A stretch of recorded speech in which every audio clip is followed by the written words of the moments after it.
I watched another Taika Waititi film. It was the last feature of Taika Waititi's that I had not seen, and that is 2010's Boy. Oh, yeah. Yeah. Set in New Zealand in 1984. Follows a young boy named Boy, who idolizes his absent father, very much so. Until his father comes back and he realizes, oh, my father might not be as good as I wanted him to be, or we the audience realize that before Boy does. Yeah.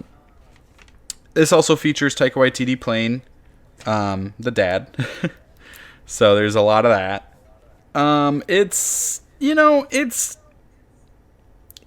if you've seen other Taika Waititi films, there's a lot of themes present in this one that are in some of his other works, like Hunt for the Wilder People, and Jojo Rabbit, where it's about, growing up and wanting to be a part of, be included in something because that's the thing that makes you feel good, but then realizing that maybe that thing is actually toxic and you should be yourself in a more productive way that doesn't hurt other people. That's present in literally all three of the films I just mentioned.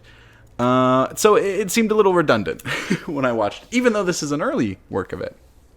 But it's a point and a moral that I think has gotten Taika Waititi has refined to a razor's edge by the time he got to something like Jojo Rabbit.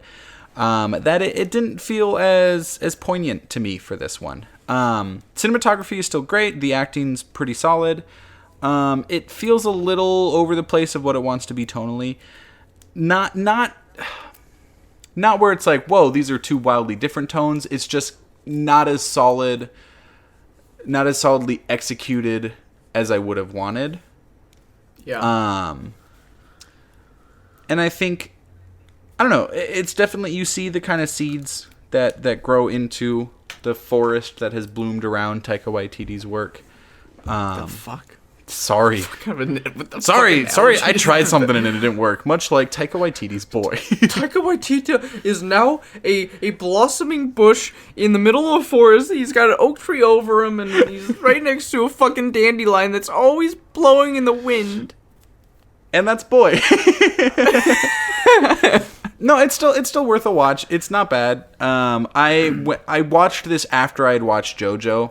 And I think more separation would have been better, because if you watch something that plays on similar things, but one that does it in a much better way, in better way by literally the same people,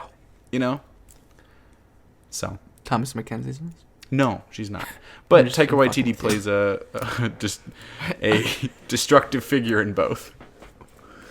One much more destructive than the other, to be fair. But that's would you suggest it? If you're fans of any of his other work, it's definitely worth it. Even if you're not, it's still a good movie. But it wouldn't have ended up on any of my top lists of certain years. Wow, not even your top Taika list. I mean, there's only 5. This one on my Taika list is number 5. Damn. I gave it 3.5 stars. Oh, okay. So it's still good.